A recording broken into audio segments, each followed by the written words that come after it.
Por muy difícil que me resultase, he llegado a una conclusión inexorable y profundamente perturbadora.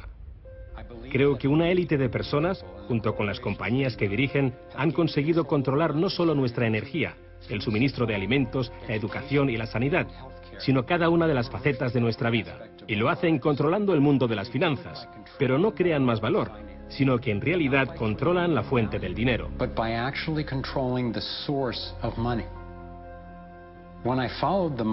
Cuando seguí el dinero, vi que me arrastraba a la cima de una pirámide. Aquí estamos en la base de la pirámide con nuestro día a día.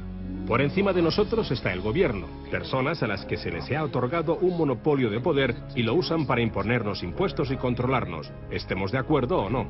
Pero ¿quiénes los controlan a ellos? En el siguiente nivel nos encontramos a las compañías. Muchas personas opinan que hoy en día son ellas las que gobiernan el mundo, y no los estados nacionales, y lo denominan corporatocracia. Para conseguir los recursos mundiales y controlar los mercados, esta corporatocracia debe tener acceso a dinero barato. Las grandes corporaciones obtienen sus préstamos a un interés especial de los grandes bancos. Lo que significa que aquellos que controlan los grandes bancos, la élite adinerada, son los que en realidad controlan las corporaciones. Mientras seguía el dinero me di cuenta de que casi todas las ideas que tenía acerca del capital no son ciertas. Es curioso el hecho de que nos planteamos muy pocas preguntas sobre cosas cotidianas, como por ejemplo, cuando vamos a un banco y pedimos un préstamo de, digamos, $50.000 o 50.000 libras. ¿Qué pasa en realidad? Veamos. Muchas personas viven la vida basándose en unas ideas que se alejan mucho de la realidad. Lo que en realidad pasa es que si pides 50.000 libras, escriben que en tu cuenta hay 50.000 libras. Eso es todo lo que hacen. No acuñan monedas ni imprimen billetes. No recurren a ningún metal precioso. Simplemente escriben en una pantalla de ordenador que tu cuenta tiene 50.000 libras. Desde ese momento empiezas a pagar intereses sobre una cantidad de dinero que nunca ha existido, que no existe y que no existirá. Resulta que los bancos prestan unas 9 veces más dinero que la cantidad que en realidad guardan en sus cámaras. Y esto es posible gracias al préstamo conocido como reserva fraccionaria. Funciona de la siguiente manera. A la Reserva Federal, o al Banco Central de cualquier país, se le permite determinar la cantidad de dinero que un banco debe tener en sus reservas. En los Estados Unidos, ahora mismo es más o menos un 10%. Así que si depositas $10.000 en el banco separa el 10%, es decir, $1.000, y luego opera en el mercado con el resto. Por ejemplo, ahora llega otra persona al banco y pide un préstamo de $9.000 para comprarse un coche. En ese momento, el banco presta $9.000 del depósito que tú habías creado. Los $9.000 desaparecen. Entonces, la persona que solicita el préstamo paga al vendedor del coche y éste ingresa la cantidad en otro banco que forma parte del mismo sistema bancario central. Estos $9.000 se consideran un nuevo depósito y así continúa el proceso sucesivamente. El dinero se vuelve a depositar y se vuelve a prestar hasta que el depósito inicial de $10.000 se convierte en $100.000. El sistema bancario acaba de crear $90.000 simplemente prestando el dinero. Aparentemente todo empezó con los orfebres del siglo XVII, cuando la gente acudía a ellos para comerciar con oro. El oro era muy pesado para llevarlo de un sitio a otro, así que la gente comenzó a guardarlo en cámaras y comerciaba con recibos. Aquellos recibos fueron los primeros billetes. Como solo unos pocos retiraban su oro en momentos determinados, los dueños de las cámaras, básicamente los nuevos banqueros, empezaron a crear recibos de oro que en realidad no tenían. Entonces prestaban esos recibos y les aplicaban unos intereses al dinero prestado, al oro, que en realidad no tenían. Así nació nuestro sistema de reserva fraccionaria. En este sistema, los banqueros consiguen hacer dinero de donde no hay nada, mientras que el resto de nosotros tenemos que trabajar para ganárnoslo. Esto ha provocado una forma moderna de servidumbre donde la masa de la sociedad trabaja para pagar su deuda con los bancos.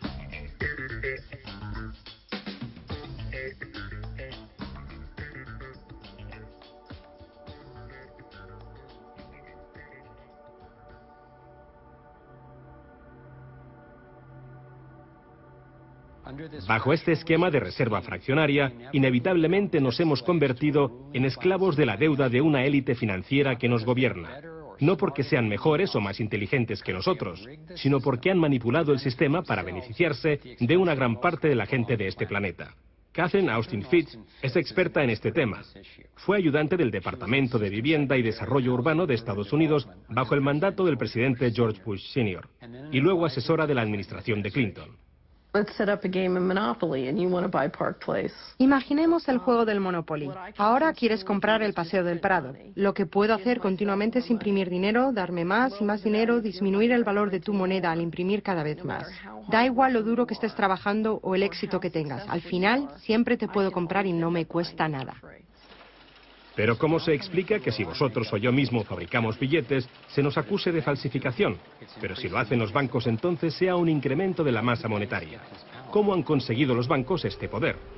Esto es Jekyll Island, donde en 1910, representantes de los Rockefeller, los Rothschild, los Morgan y otros banqueros privados se reunieron en secreto para preparar la legislación que crearía la Reserva Federal. Ed Griffin se encargó literalmente de escribir un libro sobre lo que pasó en Jekyll Island. Los bancos centrales son como carteles bancarios, quienes se han asociado con los respectivos gobiernos de los países donde operan y se les ha otorgado un poder monopolístico sobre la creación del suministro monetario del país. Eso fue lo que los políticos les ofrecieron como regalo, se podría decir, a cambio de la asociación. Y a cambio, ¿qué ofrecen los banqueros a los políticos? Les prometen crear dinero de la nada, ahora que tienen esa potestad para hacerlo cada vez que el gobierno lo necesite. Y desde 2008 hemos presenciado la mayor impresión de dinero falso de la historia. La prestidigitación financiera disfraza los costes, esconde a quien debemos culpar y nos deja como esclavos de la deuda trabajando para pagar las facturas. Me ha chocado el hecho de que en el mismo año en que se creó la Reserva Federal, en 1913, se creara también el Servicio de Impuestos Internos, y desde entonces se estableció el impuesto sobre la renta. Así que todos nosotros tenemos que pagar la deuda de los políticos con intereses a los banqueros. El problema es que tenemos un sistema bancario privado y centralizado en los Estados Unidos, disfrazado de sistema público. Si buscas en la guía telefónica de aquí de Washington, en el área de DC, si buscas por la Reserva Federal, en las páginas azules gubernamentales, ahí no aparece nada, sino que aparecen las páginas blancas, justo al lado de Federal Express. Es un banco central y privado. ¿Cuál es la relación adecuada, cuál debería ser la relación adecuada entre el presidente de la Reserva Federal y el presidente de los Estados Unidos? Bueno, primero debemos dejar claro que la Reserva Federal es una agencia independiente. Y eso significa, básicamente, que no existe ninguna otra agencia del gobierno que pueda anular las acciones que emprendemos.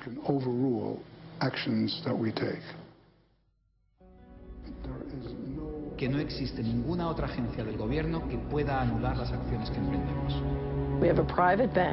Tenemos un banco privado que imprime dinero en beneficio del Tesoro. La Reserva Federal imprime dinero en un sistema basado en la deuda, que crea escasez, pero coloca a un grupo de privilegiados en una posición en la que tienen acceso a todos los datos sobre la economía, mientras que nosotros continuamos en la ignorancia. Así que tenemos a un pequeño grupo de banqueros que entienden los datos de cómo funciona el dinero en la economía y se les proporciona la habilidad de imprimir dinero de manera que se sigue protegiendo a los privilegiados mientras que el resto nos hundimos. Catherine hizo la prueba de comparar una economía sana con un toroide vibrante, equilibrado, que fluye libremente y que se autoenergiza, en contraposición con lo que está pasando actualmente en nuestra economía. Tenemos un sistema muy dinámico que intenta optimizarse, pero en el centro se entrelaza con una solitaria. La solitaria actúa en el cuerpo inyectando una sustancia química que hace que te apetezcan las sustancias que le resultan beneficiosas a ella y que para ti son perjudiciales. Tienes un parásito que te manipula y que se alimenta a costa del organismo. Vivimos en un sistema económico que imita a la solitaria, donde la élite financiera sería la tenia y se está alimentando de nosotros, y no les gusta que se descubran sus artimañas. Después de que Catherine comenzase a destapar la corrupción del gobierno en los más altos niveles, el FBI llevó a cabo una redada en su compañía y le requisó sus pertenencias. Tuvo que ir de juicio en juicio durante 10 años hasta que la declararon inocente.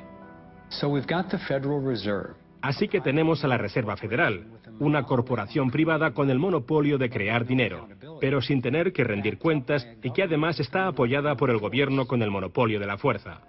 Han engañado al país haciéndole creer que la Reserva es una institución que ayuda a estabilizar la economía y que no depende de la política. Pero de hecho, en ya casi un siglo de existencia, la Reserva Federal ha hecho justo lo contrario.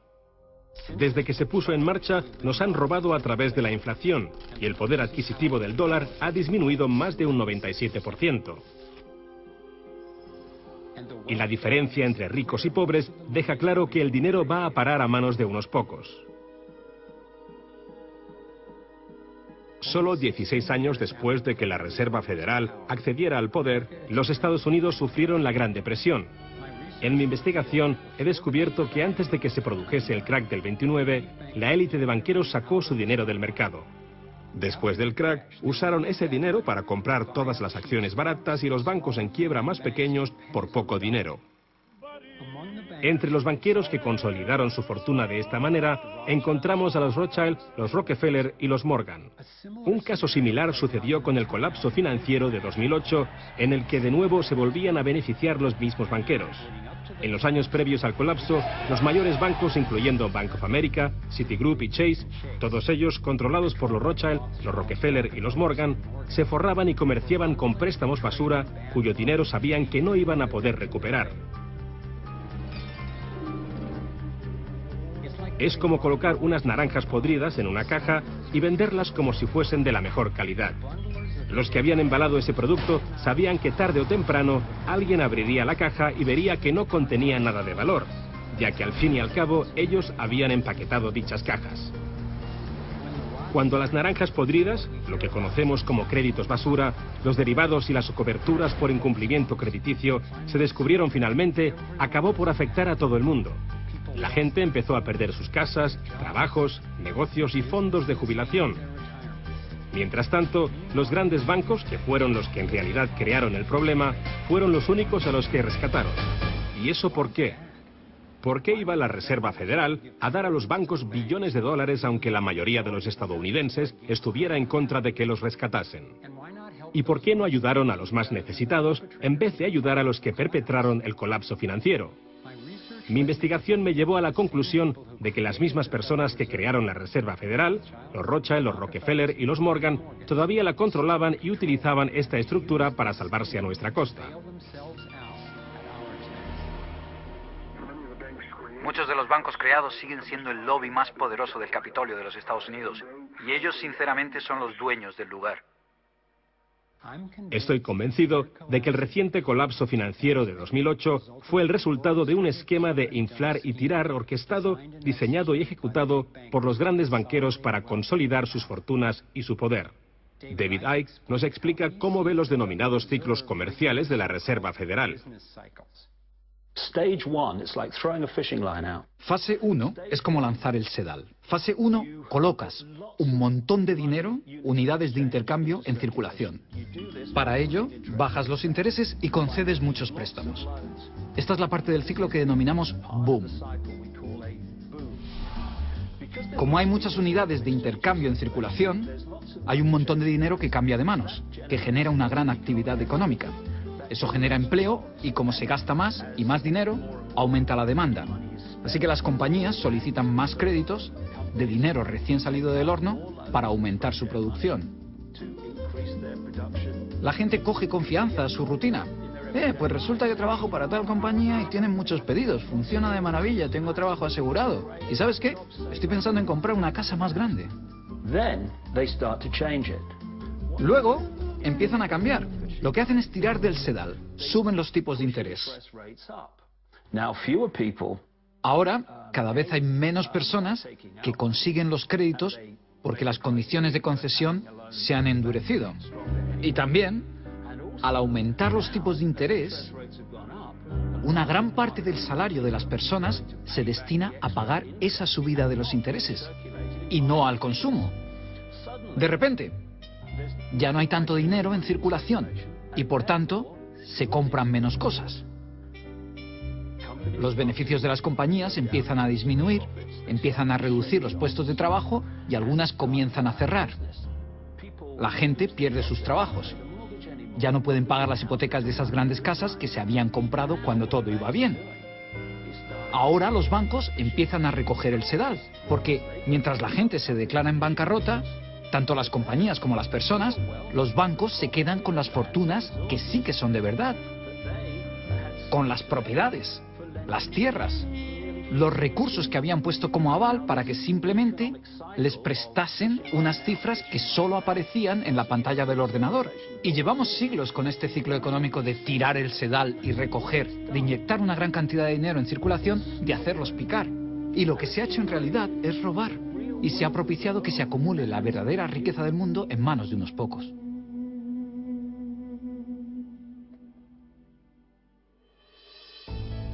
A nivel internacional, los bancos centrales utilizan el Banco Mundial y el Fondo Monetario Internacional para hacer más dinero mientras explotan los recursos de aquellos países a los que les prestan dinero y con este proceso acaban llevándolos a la bancarrota.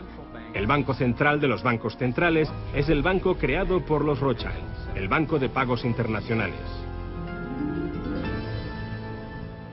La élite se está posicionando para controlar el acceso a prácticamente todo lo que necesitamos para sobrevivir.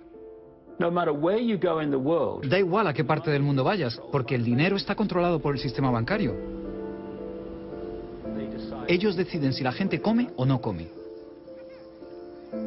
Quién se convierte en multimillonario y quién sobrevive con menos de $1 al día. El que controla el dinero, controla el mundo. Y muy pocas personas controlan el dinero.